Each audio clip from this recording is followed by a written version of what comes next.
Hello, everyone. I'm Danny Valdez, and you have made it to the live signing of Kellyanne Conway's new book, Here's the Deal, a memoir. As a highly respected pollster for corporate and Republican clients and a frequent television talk show guest, Kellyanne Conway had already established herself as one of the brightest lights on the national political scene when Donald Trump asked her to run his presidential campaign. She agreed, delivering him to the White House, becoming the first woman in American history to manage a winning presidential campaign and changing the American landscape forever. Who she is, how she did it, and who tried to stop her is a fascinating story of personal triumph and political intrigue that has never been told until now. Kellyanne, welcome, and how are you today? I'm great, Danny. Thank you so much for having me, and hello to the entire premiere audience. It's a real thrill for me to be here on release week. Yay! And where are we? Is this your home? Are you in a hotel? Are you traveling? I'm actually in a skyscraper in Manhattan, in New York City, at my Simon & Schuster, and it's right across the street, catty corner to Fox News Channel. So that's been convenient today also. Nice. So for the next hour, Kellyanne is going to be signing this fantastic looking book with this gorgeous picture of her on the front. And it's a big read. Like, for those of you who like to have a thing in hand and feel like you're getting your money's worth, this is huge and it looks so interesting. She's also going to be answering as many of your questions as possible. For those who have just tuned in and have not yet purchased a book, you still have time to order an autographed copy and submit a question to Kellyanne. Just click over to premiercollectibles.com/deal to order your copy. So Kellyanne, really looking forward to this. Curious, why did you write this book and why now? I wrote this book because many people are interested in the backstory of my story. They think they know me as Trump's campaign manager in 2016, the first woman to successfully run a U.S. presidential campaign, and all that is true, and the senior counselor to the president.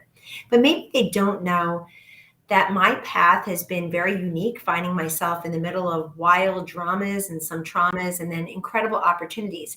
In some ways, it's a unique story, but in other ways, it's a very American dream story. I was raised by a house of all Italian Catholic women, no men in the house. My father left. Hey. There you go. Okay. No child support, no alimony. But I had a loving, present relationship with my father for 40 years thereafter. And the point is, I was raised by these strong, independent women, probably to be a feminist without ever putting a label on it, and definitely to be a conservative without ever having a political conversation. But it really talks about the arc of my career, my marriage, motherhood, what it's like to be a working mother, and what it's like to have Donald Trump as the candidate for whom I was working, why he asked me to be campaign manager, what I asked of him before I said yes, and how he got delivered to the White House by completely transforming American politics, taking the message directly to the people, doing 7-8 rallies a day, but also a lot of the behind the scenes working, me being a student of Hillary Clinton, knowing how to beat her, and trying to get other people to listen to that. But Donald Trump finally listening. And then, of course, all the way to the White House. And I take you inside my house as well, what it's like to have 4 teens and tweens while I had this big job at the White House, coming home at night, starting my second job all over, and how they will always be the 4 chambers of my heart. So it's a great read. It's very raw and vulnerable. Never before heard stories about the coronavirus task force, about President Trump in the cabinet room, about the campaign, about the 2020 reelection campaign, of which I was not a part, and so many chutes and ladders. But I think people enjoy it. You're right. It's a fat 500 pages. You definitely get your money's worth. And I know you're going to laugh out loud and maybe tear up in a few places too. So I'm so fascinated with, when I was watching Trump running for president, I remember half the time I was like, he's finally saying it. And the other half of the time I was like, I can't believe he's saying that. And I'm curious, now that I've got you here, from sort of like the team behind the scenes, how did you guys deal? Like, was there personality? Like, I know in so many things like this, there's personality coaches, there's people that are sort of like helping write scripts, things like that. But behind the scenes, what was sort of the vibe and the energy of when he would say some of his more things that were like hot topics and people would criticize him for? What were you guys doing behind the scenes? How were you advising him behind the scenes? Sure. It really depends what was said and what was intended, not manipulated, since the media like to do that. They did that today again. Yeah. So intent matters.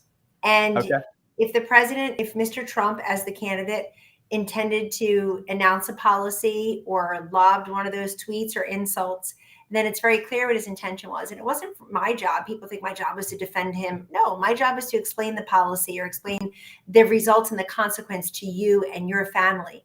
But in the case of President Trump, the best example I can give you is people would say to me all the time, okay, you're the campaign manager now. You're very reasonable, Kellyanne. Take his phone from him. Why would I take his phone from him? He's a grown man. Why don't you put a fake bluebird on the phone so that when he goes to tweet, nothing will happen? I said, well, I would never do that for him. And I would say, listen, he needs to tweet like we need to eat. It's just about better choices.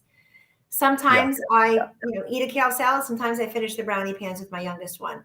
But I think net, rather than just cherry pick, President Trump said this or Mr. Trump did that, if you look at everything in totem, you see a man who was motivated through love of country, through a commitment to public service, to be the president of the United States and commander-in-chief at a time when our needs were many, when our challenges were steep, when our problems looked insurmountable and unsolvable. And he made good on those promises. But, behind the scenes, the president, one time he asked me to the Oval Office and I ran down there with my folder and I ran in and he was sitting behind his desk looking at his phone. And he said, did you see my tweet? And I said, did I see your tweet? It takes me 12 seconds to run here in 3-inch heels. I don't know. Did I miss it? And he mentioned the tweet in question and he had sent it that morning. I said, oh, that one, I wasn't going to be impolite. It wasn't really in my top 1,000 most favorite tweets. And he said, what? And I said, well, I like the ones, and I went through a whole litany of the kinds of tweets I do like. But look, Trump was a unique candidate who did not run a conventional political campaign. He built a movement, and people felt like they were part of that movement. Yeah. And in the context of that, he was going to say things sometimes a little rough and raw, sometimes in a way that could be easily manipulated by ubiquitously devious people. Sure. But I think the message heard by most Americans was, here's someone who's like me. Here's someone who's a political outsider who has no idea why Washington has failed us over a series of decades, who has never been in Washington so that he can go there owing no one nothing. And get to work very quickly on delivering on these promises.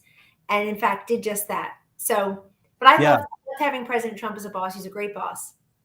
Yeah. I mean, for me, that was the compelling thing, was that here is a guy who is so non-politician. He's not grinning and lying. And I mean, it's like agree or disagree. I always felt like there was a real human being, that there was somebody who didn't seem to craft his beliefs for audiences. It was like love it or hate it. Is consistency. I'm fascinated with marketing. I'm, as a host and interviewer, really fascinated with personalities. And so where those two intersect, to me, is like the golden things of a career. And so, in terms of, how you guys marketed Trump, if you will, was it like release to the world, or was there a lot of sort of, here's the big picture, or here is our, how in marketing sometimes people will have like, here's our motto, here's our theme, we're wanting to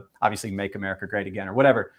What was the main focus? How did you, I don't know, I don't want to use the word tame, you can't tame Trump, but how did you channel the Trump, I did channel the Trump, and I felt that I had some skill set that were very useful to President Trump, and to Mr. Trump and his campaign in those last few months. Among them, the ability to go on TV and communicate a message, to explain to people where he was going that day and why. So I'm giving a little bit of the political and electoral strategy. And at the same time, I'm saying the central theme of his speech today is healthcare reform. And then it allows me to say something like, remember, everyone, perhaps one of the biggest lies told by a president in the last century was, you can keep your plan, you can keep your doctor. That wasn't true. Everyone's going to have health insurance, not true. So he's going to find a way to make good on the promise. Or I can say 7 presidents have now promised, but only one is going to deliver something that became true, on moving the embassy to Jerusalem and on recognizing Jerusalem as the capital of Israel. So it allowed us to do that. But, I think the whole phrase, let Trump be Trump, which was the name of a book of 2 of my colleagues, is very important, because you've got to work with who you got. Now, President Trump is very transparent. He enjoyed being with the people. He had joy in the job. They all felt included in his rallies. But here's the deal. We also know who our opponent was. And Hillary Clinton just resembled the most joyless person in presidential political history. Yeah. I didn't know if she was going to a campaign stop or a root canal some days. She looked like she was having no fun. And people don't want to be around people like that. They didn't think that that it was just her turn because she had put up with Bill Clinton all those years, and she had lost to Barack Obama 8 years earlier. They wanted to see in her what they see in many female candidates, which is that you're incorruptible, beyond reproach, you're a consensus builder, a good negotiator, you generally care what people across the aisle think, you're going to work with them, and that you're a fresh face and new blood. No one saw Hillary as any of those things. And so we were able to show the contrast there. And I think that's why you see all the Russia collusion, delusion, illusion in the news again this week, because now people are under oath in courtrooms on the record admitting that Hillary Clinton signed off on a plan to lie, that the campaign I managed to a successful conclusion was colluding with Russia. Hey, lady, you lost. And if you need to know why, you got to take a look in the mirror, or you can read my book because it's all in there. And for Hillary Clinton, I think she, insinuating that I, as a campaign manager, talking to people in Moscow. I'm talking to people in Mecklenburg, North Carolina, and Macomb County, Michigan, not Moscow. And we won fairly and squarely, and we did that by recognizing that elections are choices. Your choice is not Trump or not Trump. Your choice was Donald Trump or Hillary Clinton. And I think him taking the case in those debates really helped too. Him one-on-one with her, showing he wasn't afraid to challenge her on things she had said and done, and wasn't afraid to be the underdog, be underestimated, be under-resourced, and be understaffed, and show that David versus Goliath happens in politics too. Wow. I can tell the rest of our time is going to be a masterclass, and I'm really excited about this and your book. What was your biggest challenge during the Trump years? Biggest challenge during the Trump years was, I think, fundamentally inside the White House, having to deal with this phony investigation, a high-minded, Ivy League educated interference with the election, if you will, election insurrection. After the fact, if you will, where you have members of the media night after night to the tune of over 2,600 hours of conversation, 2,600 minutes, of insistence that there's Russia collusion between the last campaign and the president. They didn't stop when he got inaugurated. In fact, they accelerated it.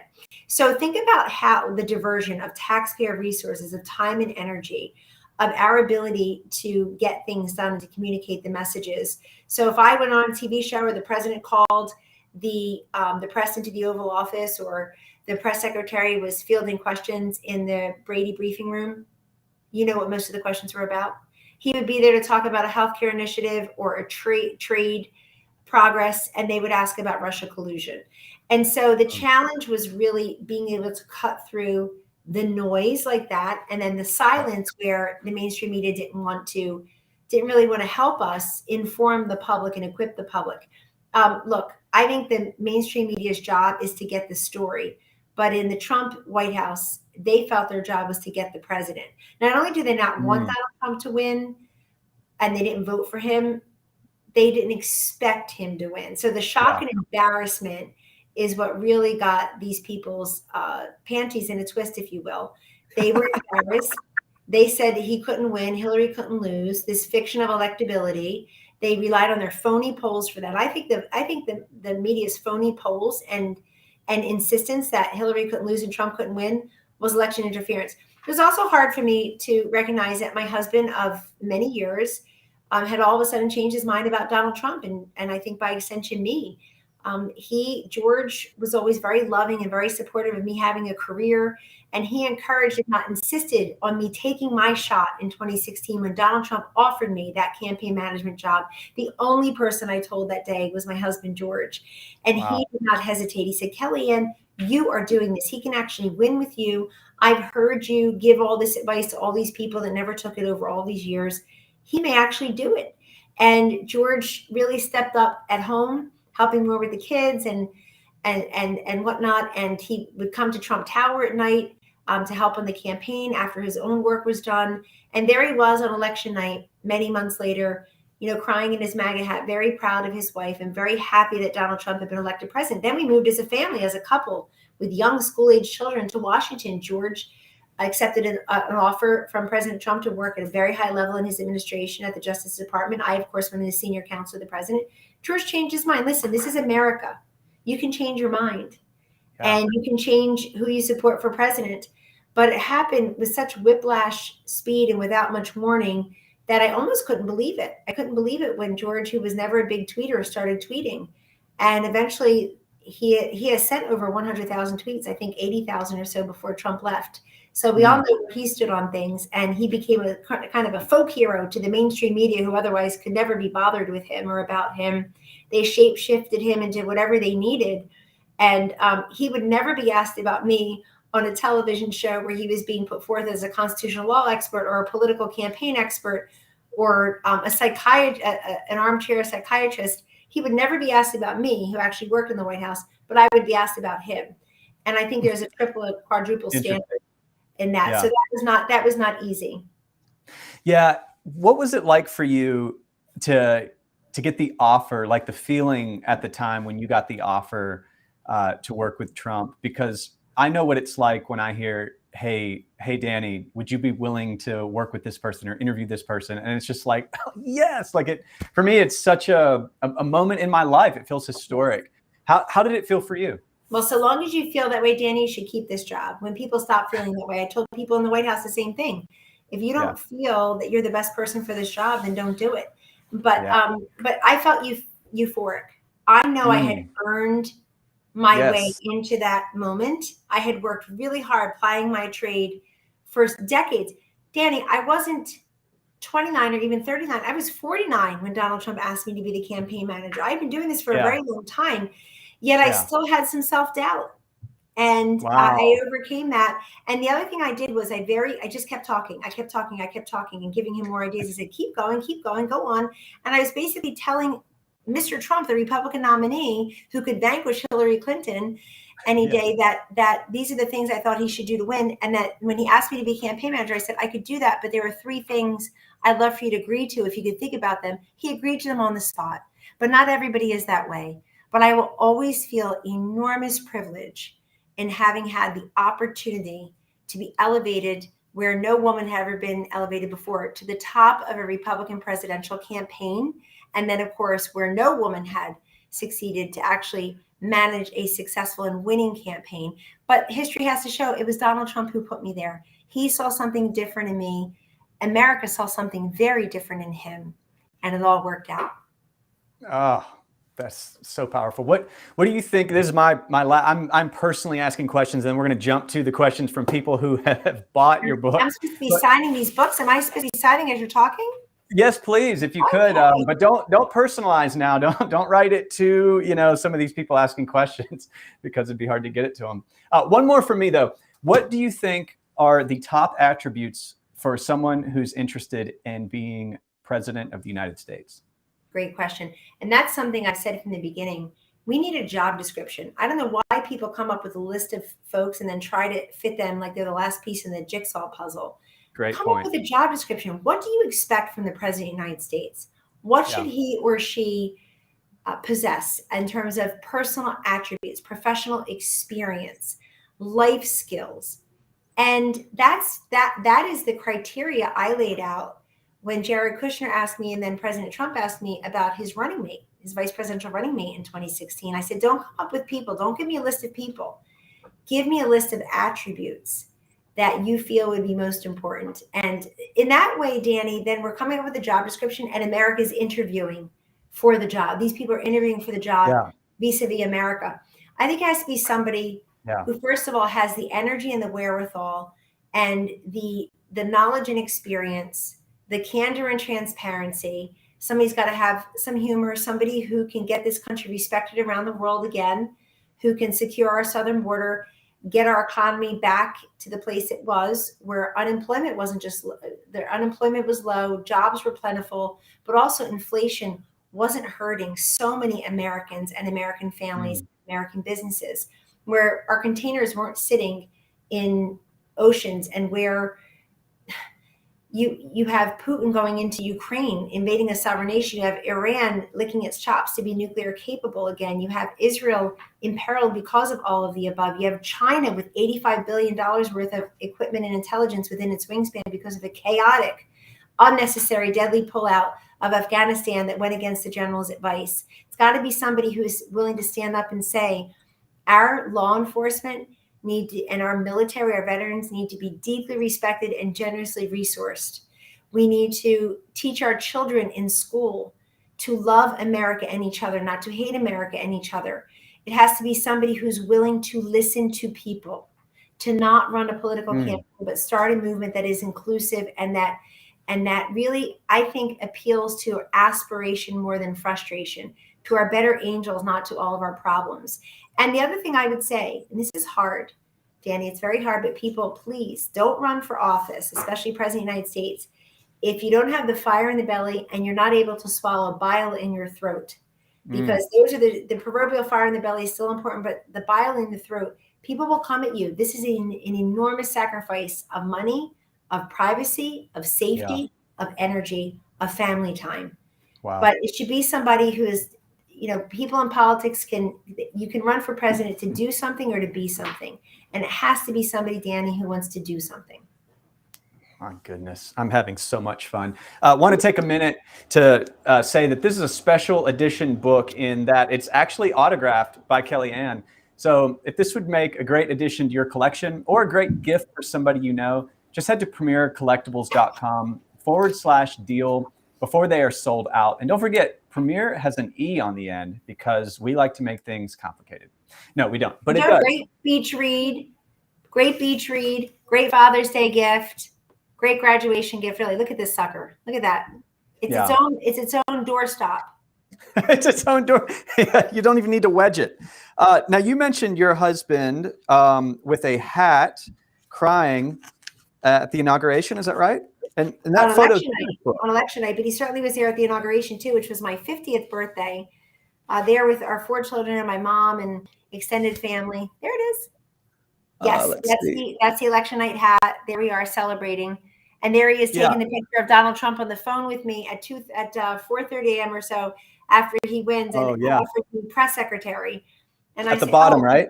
Yes, he said you'd be a great. I was still in the lobby at the Hilton Hotel, and President Trump was power with his family, and I was about to go on 10 morning shows beginning at 6 a.m. So I had limited time, and the President-elect called me, and I said, "Hello, Mr. President-elect, really savoring the title. We hadn't slept in days." And George snapped the picture, and the president, among other things, said, "You need to be press secretary." He said, "You'd be great." And I'm thinking to myself, I'd be a terrible press secretary. I'm not even sure what they do. And of course, I didn't want to do a college job. I got pulled into that anyway. But I appreciate the fact that President Trump gave me 6 weeks to decide if I was coming in. It was I really struggled with the decision because my kids were young, school age. I was staring at a gold mine of life-changing money, and I was running toward it. But what really helped me decide was George himself wanted to work in the Trump administration in Washington, in the White House. That certainly helped because I figured we'll do this as a couple, as a family. And then the president allowed me a policy role. I wanted to be counselor to the president to work on policy. But I think in his White House, policy and communications worked so closely together that, and he's really the first big social media president. So I think that really paid off. Yeah. Well, what's that? I'm signing books. Look at this, guys. You can skip Starbucks for a couple days and get an autographed copy. Hey. So have you been signing like thousands? I mean, how are you doing? I have actually. I have signed thousands. I've signed thousands of books, Danny, and thanks to Premier for really supporting this project. I hope nobody's disappointed that I'm some kind. You thought it was called "Here's the Meal." Maybe that will be the sequel. This book is funny. I am a closet comedian, but it's very funny, and it's also very raw and vulnerable. I'm very candid. And by the way, folks, all these Trump people have written books, tell all and bore most, I call them. I'm not speaking up now because I didn't speak up then. Hey, Danny, everybody knows I spoke up then. I spoke up a lot then. But I am giving you never before behind the scenes stories at the successful come from behind historic 2016 campaign, the White House, the transition, what it was like to decide to leave a job I loved because I loved my kids so much more than the job. And, what it's like when I think the cultural cleavages in our society hit a little too close to home. Mm. You said you're a closet comedian. Have you ever considered what stand-up comedy might do for your career? You know, there are so many unfunny comedians now. I may just take some are very clever and funny. Some are just woke and broke and joke. Yes, I did that once for charity, and I thought it was pretty funny. But people found the tape years later and really made fun of me, which means I was doing something right. But yes, you know what? I'd like to see that tape. Comes to being an only child in Little South Jersey. Everybody said she's going to be a lawyer because I would line up all my dolls and stuffed animals, and I would make them that I was the judge, the jury, the prosecutor, the defense, all of it. I would win every case with the silent jury and stuffed animals and dolls. But I actually always tried to be funny. You know, I was until about 6th grade, I was chubbier than all the girls, taller than all the boys, and I found a way to have humor. I found a way to sort of overcome my awkwardness through humor. And hold on, are you super tall? Pardon? Are you super tall? I'm 5'7", but I was in 5th grade. Oh, okay, I thought we were about to discover that you were like 6'4" or something. Yeah, 5'7". It's gonna be like, wow, we need to talk about that. We need to talk about your forgotten basketball career. No, I was a field hockey player. Are you ready to go to questions from people who bought this book? I love questions. Let's go to pollster. Let's turn it around on me. You know, I'm the professional pollster asking the questions. Let's turn it around on me. Let's go. Right. All right. And you tell me how I do at being a pollster here. Awesome. Edward from Georgia. While I remain an optimist, from your perspective, can we truly recover from the manipulative coordination of the current Congress, presidency, and ethical slide and bring back the people's governing bodies of the White House, Congress, and the courts, both federal and the lower courts?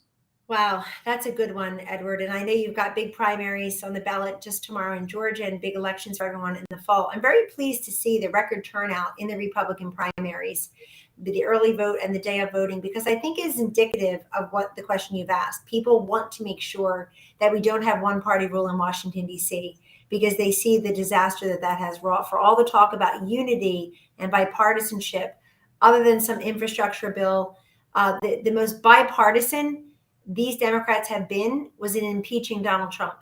That was the time when they sought out the most Republican votes. Think about that. So you're right about the slide, the manipulation, I would call it manipulation, not coordination, and the ethical slide, like you said. Look, I think Joe Biden, his presidency is a man-made disaster. They are unraveling so many of the great successes of the Trump-Pence accomplishments, energy independence and low unemployment and no inflation, so much of it, border security and the like, that people like you, Edward, are saying, when can we get this back? And part of it is go vote. Elections have consequences. The Democrats have the smallest, slimmest majority in the House of Representatives since World War II. The Senate is 50-50. You think Kamala Harris doesn't do very much, and you'd be right if you thought that. But as I write in my book, she breaks all these ties in the U.S. Senate, and that's pretty scary. That's a lot of power. So go and vote and always have faith in democracy. This country has overcome and seen and survived so many tragedies, so much deprivation and consternation. We can do it again. So thank you for that question, Edward.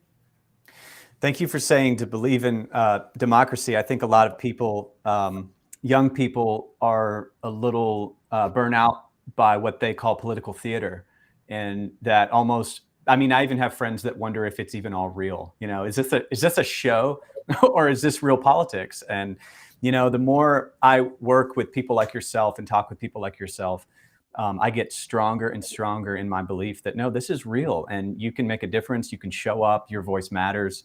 Yes. You know, it's not every time you vote, it's not going to get hijacked. You know, you can vote. You can be confident in your ability to vote. So thank you for sharing that. Let's go to Rebecca from Florence, Mississippi. What do you think is the most important accomplishment of the Trump administration? Well, thank you, Rebecca. I would say domestically, it would have to be the vaccines, given how many lives they have saved, how much damage and injury has been mitigated because of them. And also because it was a classic Trump accomplishment. The velocity with which the president insisted Operation Warp Speed move forward. I was there. I write about it in my book, Here's the Deal. I was there on March 2nd, 2020, when we were in the cabinet room with the pharmaceutical companies for a pre-scheduled meeting on drug pricing. And President Trump immediately turned the conversation to the development of a vaccine for the coronavirus, as it was called then. And he said, don't tell me that it takes years, it takes months. He said, you're telling me this is the big one, this is the big virus. We don't have years. So what can you do? And these would-be competitors from the pharmaceutical companies came together and talked about developing therapeutics and a vaccine. And let me tell you, Rebecca, in the same amount of time it takes to have a baby, those vaccines were developed and shots started going into the arm. That would not have happened with a president not named Donald J. Trump. Could you imagine these people developing anything in 9 months other than these man-made disasters that you see? And so I think domestically that would be it. Of course, the economy and energy independence, turns out those were important. But just on the broadest scale, I'd have to say the vaccines. Internationally, I'd say taking out Qasem Soleimani. Obviously, the president, he offed al-Baghdadi and Soleimani. But Soleimani, different presidents had him in their sights. He was a ruthless killer of Americans and people all across the world. And I think to get rid of Qasem Soleimani when he did was that will reap dividends for many, many years to come. Mm. Joseph from Pittsburgh, Pennsylvania. If asked, would you be President Trump's campaign manager in 2024? Well, I had that job in 2016. I did not have that job in 2020. In 2024, I will quote the great Melania Trump, our former First Lady, whom we also miss, in an interview she gave recently where she said, never say never. You never know. I think I would tap into my best and highest use in 2024, and we'll see what that means. And first and foremost, see what my family situation is with respect to my kids, where they are in school and where they are in life, of course. But I do plan on being active because I am like everyone else right now, including President Donald J. Trump, whom I speak with regularly. We look at what's happening to this country and in this country and what's not happening. And it is so demoralizing. It is so frustrating. It is so maddening that you can't help but feel if you could just be one small molecule helping us course correct and make it better, you can't say no. You have 4 kids, right? I do. What are their ages? George and Claudia are 17-year-old twins. Oh. Charlotte is 14 years old and Vanessa is 12. Did you say Scarlett? Charlotte. Charlotte, I have an 11-year-old Scarlett. Oh, that's adorable. And then I have 3 other kids. I have 4 kids as well. You do? Do you have 3 daughters and a son, so you'll die poor, or do you have a different? I have 2 older boys, 14 and 16, and 2 younger girls, 9 and 11. It's the greatest thing ever. And you go to work to relax, don't you? Crazy that you'd say that. Yes. Well, yes. You laugh. I want everybody to hear me on this, and we'll go back to the questions in a moment. I want everybody to hear me on this, that, people would say, how are you doing this with the 4 kids? And I say, by the time I got to the White House in the morning, 4 kids were off to school, ready to go off to school. 2 Welsh corgis were fed and watered and walked. My mom, who lives with us, was all set for the day. And by the time I got to work, it's like, let's just relax a little. But I also want everybody to know, they say, what was it like to work for Donald Trump? How can you as a woman work for Donald Trump? Oh, stop. We all know what it would like to have that woman as our president. So let's just stop. But guess what? I looked up in a meeting one day, I write about this in the book, which you really should buy a signed copy of everyone. I'm going to personalize it for you. It's all ready to go. I'll sign for you. Thank you, Premier Collectibles. Premier with an E at the end, Collectibles with an S at the end. There it is. So I look up in a meeting one day, and I just noticed 8:20 in the morning, random Tuesday or Wednesday, Ivanka Trump, Mercedes Schlapp, Sarah Huckabee Sanders, Brooke Rollins, and me. 5 women with the highest rank in the White House, all of us. We had 19 children, wow. 12 daughters and 7 sons at that moment between the ages of 2 and 16. Now, where else could we have worked at that level, at that pace, with that kind of stress and productivity and responsibility? He's a great, great boss and President Trump had been accustomed to elevating women to the highest levels in the Trump campaign, in the Trump organization, on the show The Apprentice, and certainly in the Trump White House. And a moment like that really proved it, that these moms of young school-age children would feel comfortable and confident to spend their work days in the Trump White House. That's massive. you mentioned The Apprentice. I was just going to say that I guess from that show, I would have pictured him being like a "you're fired" kind of guy. Like anytime you need to go do something personal, like, hey, this is the presidency and it's time to grind. And I always pictured if you worked in the White House at all, it's just your life is over. But that wasn't the case for you. Well, I couldn't do that with my children. It's why I couldn't have taken that job in the first place. Was that one of your contingencies when you said, well, I have sure, three but I never even had to exercise it, Danny, because I told the president from the beginning, my kids will always come first, honey. We know that. And everybody knows he's raised great kids. And I talk about each of them in the book in very glowing terms because they are amazing people. And even Hillary Clinton in one of the debates in 2016 was asked by the moderator, can you say something nice about your opponent? Each of you say something nice about the other. And Hillary Clinton spent her time saying, I don't Donald on very much on anything, but he raised really great kids. And then, of course, then they started issuing subpoenas and investigations and all sundry of nonsense. But I will say this: I never had to ask for special exception. I never said to the president, "I'm a working mom. I must do this or I must do that." It was just implicit. And I said early on, because I know that we women make sacrifices in the workplace, and we should and we must. I said early on, I won't go on any of the foreign trips. I really couldn't have been press secretary anyway. I won't go on the foreign trips. I know they're fun. I know everybody wants to go there. I know they're all pomp and circumstance and exciting, but for me, just could not justify being away from my kids, given their ages at the time. Yeah. And for 9-10 days at a time. And so I chose one trip the whole time I was there, and it was the state visit with the Queen in Normandy, the 75th anniversary D-Day, just extraordinary. But I got to tell you, this is a boss who was slow to anger, fun to be around. Somebody once said he enjoys the company of both men and women, but he confides in the women. I 100% agree. And you know what? Let me just say to everybody out there, you might work in a corporation that the corporate handbook says, we are family friendly. Just read this chapter. Just see that footnote. And then you try to take Friday off in the summer, go to the baseball game, go to the dance recital. People look at you like you have 5 heads and you're a Martian. You can't do it. And so we were able to do it. And I have to say, again, 5 women, highest rank up there with all the men, 19 children, 12 daughters, 7 sons, ages 2 to 16, the Donald Trump White House. Boy, I hope some CEOs are watching, but that is a hobby horse of mine, is company culture. And if at the highest level doing the most important work, you can find balance for family. Like, who are these guys out there thinking that their tech company is so important in the world that nobody can have a weekend and nobody can take their kids out? I'm not going to preach. Thank you for saying that. That is huge. That is so huge.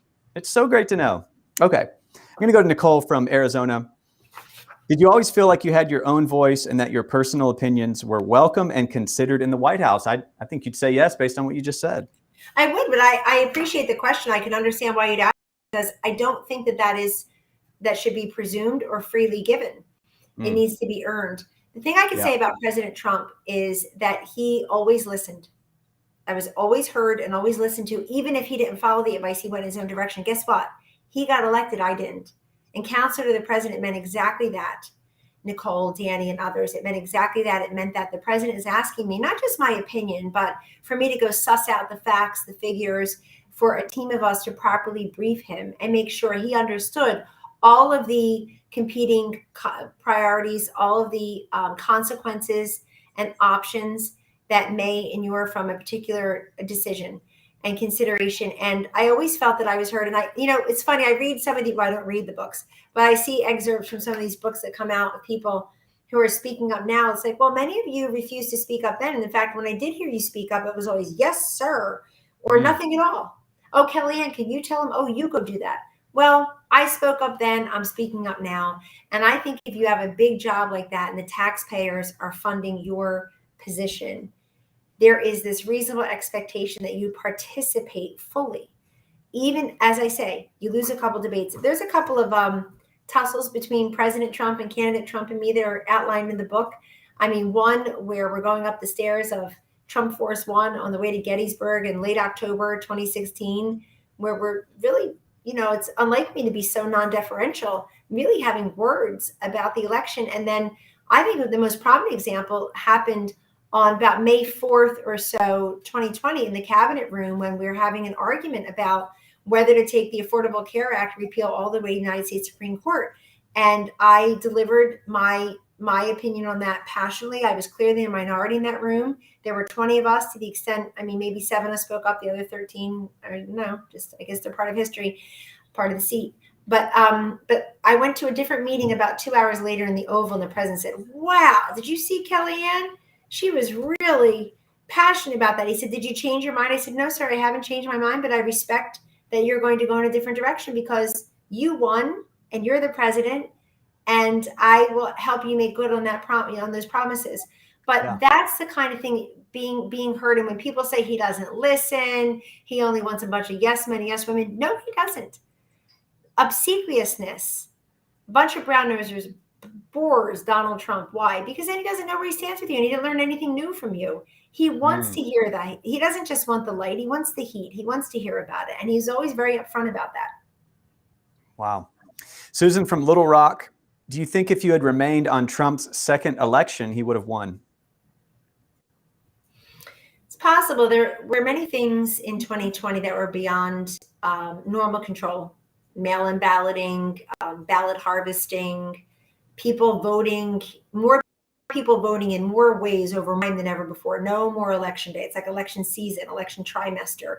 So there were many things like that. However, if we had, I think if the 2020 campaign had a little bit more of a lot more of the 2016 swagger, hunger, creativity, because we're underdog, we're underestimated, we're under-resourced, understaffed. Instead, they had $1.4 billion. And I think they proved to some degree the old saying that the fastest way to make a small fortune is to have a very large one and waste most of it. And some news accounts say they ran out of money toward the end to run ads in those states. In 2016, we were running 50% digital ads, Facebook, YouTube, Google, and the rest, 50% traditional ads. And it really paid dividends. We were going where people were, how they were absorbing and communicating information.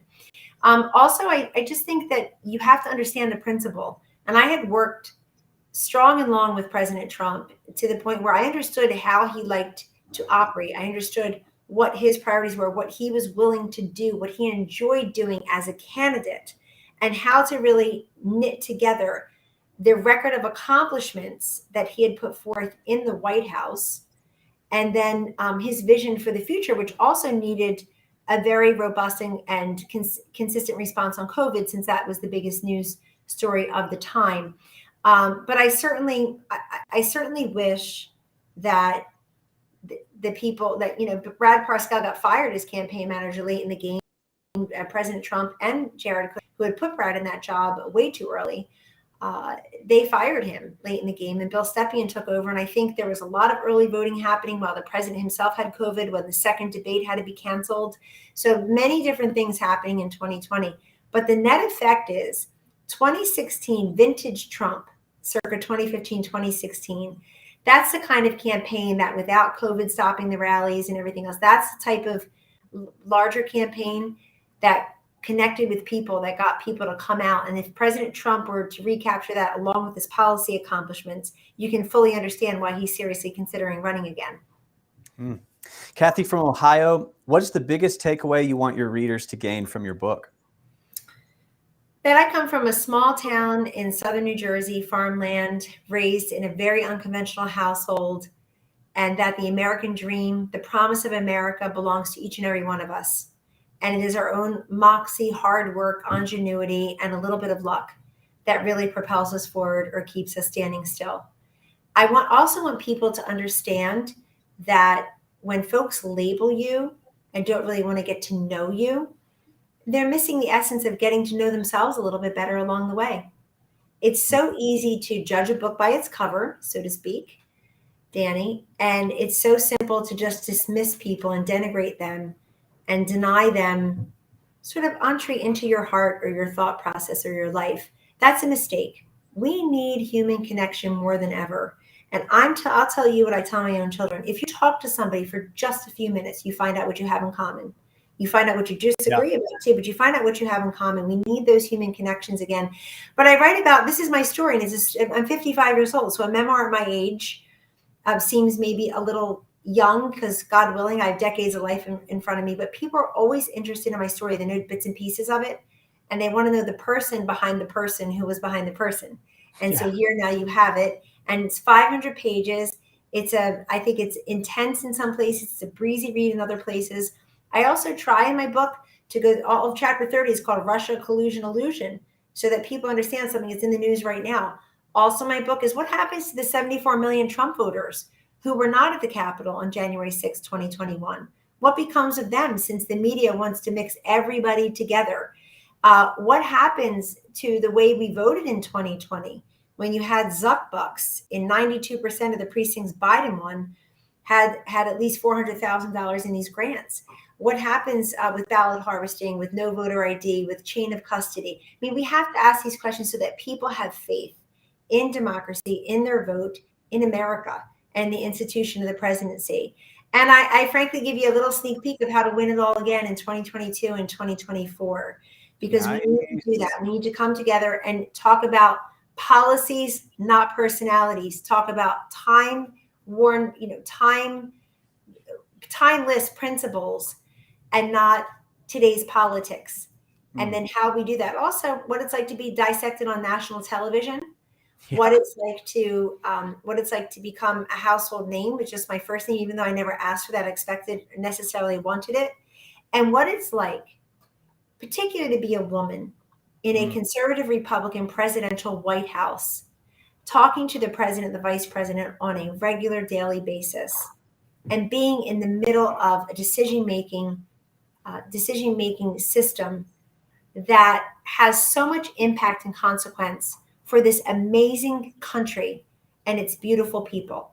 And that is a privilege of my life. People stop and thank me every day. Danny, they say, Kathy, they say, thank you so much for your service. Thank you so much for your sacrifice. And I say, thank you. I worked for you, and it was a privilege of a lifetime, because this is an unbelievable country. And we need to open our hearts and our eyes a little bit more. Kellyanne, I love this. You are so brilliant. I could spend all day talking to you. But before we go, I'm wondering if you will take 2 more minutes for 22 questions in 2 minutes with us. Let's do it. We want to find out about your favorite candy bars. All right. Let's do this. Number 1, who would you like to have dinner with, past or present? Pope John Paul II. Which one, Game of Thrones or Stranger Things? Stranger Things. What is your favorite breakfast food? French toast. What is your favorite genre of music? Rock and roll. Who was your idol growing up? My grandmother. What was your favorite international cuisine? French. Favorite candy bar? When I was a kid, Marathon, they discontinued it, so now it's Snickers. Okay. Do you have a favorite season? Season? Yes. Oh, summer all the way. I love 90 degrees. Put Reynolds wrap around my head and just go for it. I'm 1000% with you on that one. Did you ever have an imaginary friend? I did. It was Juniper, and it took the life of this stuffed clown that do a whole imaginary friend. Yes, Juniper. Wow, amazing. Do you have a favorite animal? My favorite animal is definitely the dog. Go-to workout?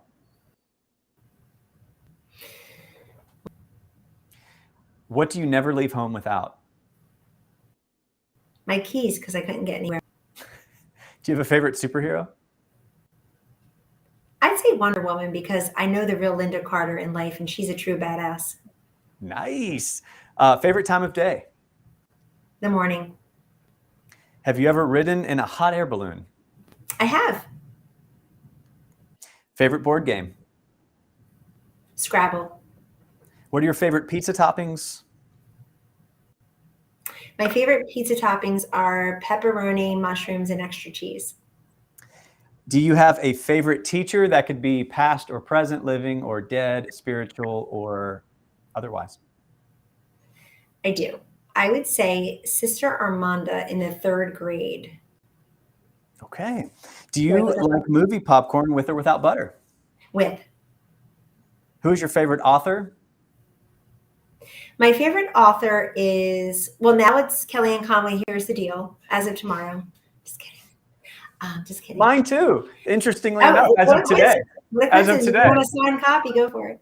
I'd say favorite author, one of them is Emily Dickinson, because I'm told on my father's side we have a distant relationship. I just posted a poem on Instagram, I Shall Not Live in Vain. Oh, I love that one. Which makes me cry every time I read it. I love that one. She was a very sad character, yes. Well, that's all the time we have. To order Kellyanne's limited edition autograph book, go to premiercollectibles.com/deal. I'm here for you. She's here for us. Whether you are a collector or lover of books, Premier Collectibles has the best-selling author-signed books that everyone wants. If you want to be a part of the live signing experience with more of your favorite authors, follow Premier Collectibles on Instagram or Facebook. And Kellyanne, from all of your friends who've tuned in and from all of us at Premier Collectibles, thank you so much for joining us today. Thank you. All the best. Take care. Bye, everybody.